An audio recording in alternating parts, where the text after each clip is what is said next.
I'm so glad that you are joining me for this, the fifth pillar of 7, all about short stories scattered throughout the Bible. Now for this pillar, I've turned to the book of Mark, chapter 1, verses 29, 30 and 31. It's the story of the leper. And I would head this story simply, Leprosy, a type of sin. The story of the leper presents the gospel message clearly, as I truly hope we shall discover.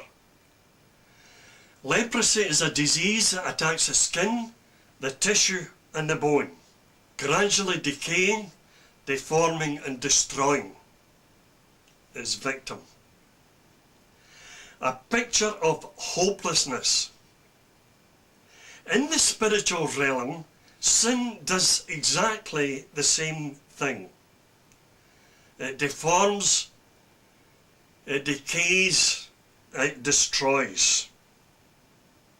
If we analyse the story before us in Mark chapter 1, we find out first his condition.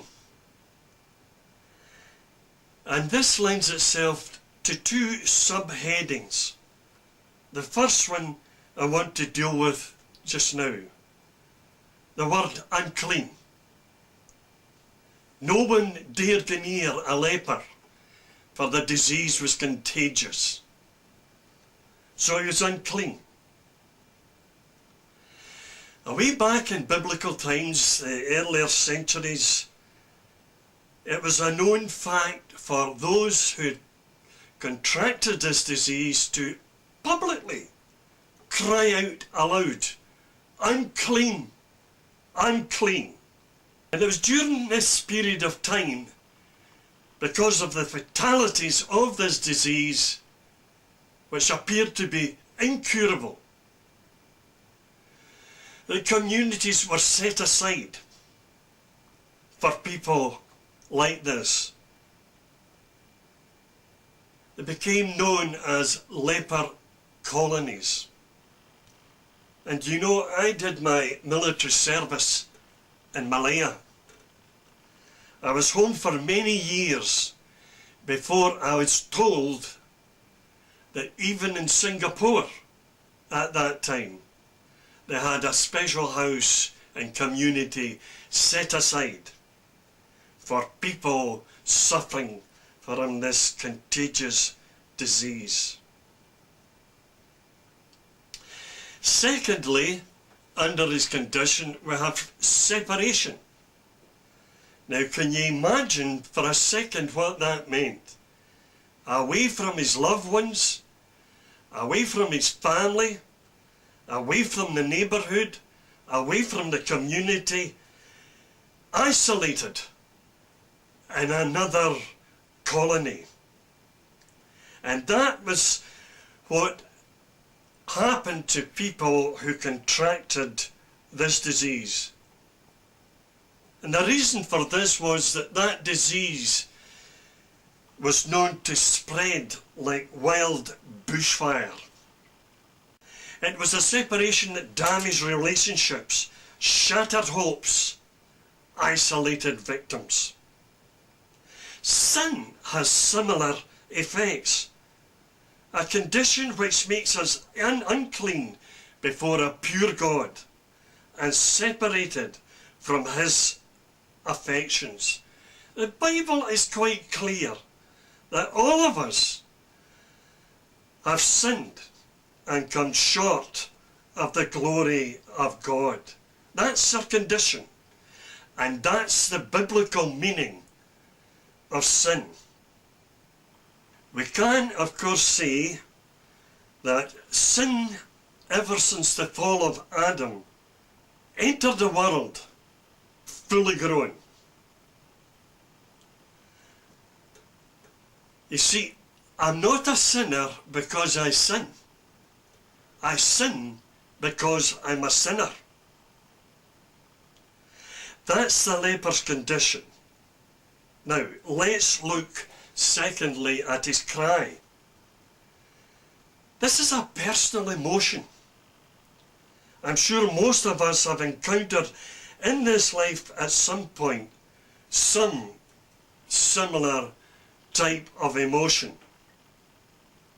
There is, however, no emotion without motion. Clearly, the leper's condition caused him to cry to the man Jesus, aware that this was his only hope. Quite often, diseases of the mind, for example,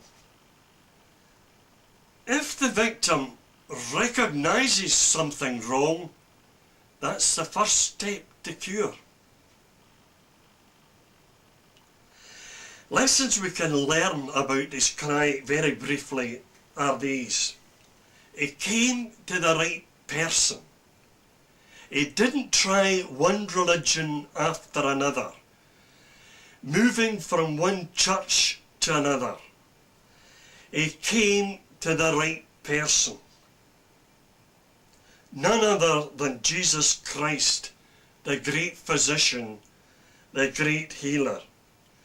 He who is the way, the truth, and the life. He came at the right time, when Jesus was there.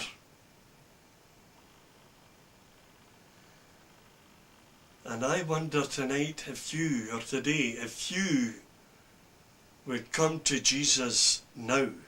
For as I talk to you, this could well be your right time. Not one of us knows what tomorrow may bring. He came to the right person, he came at the right time, he came in the right manner. He was not inflated by his own pride, his own good works, his own merit.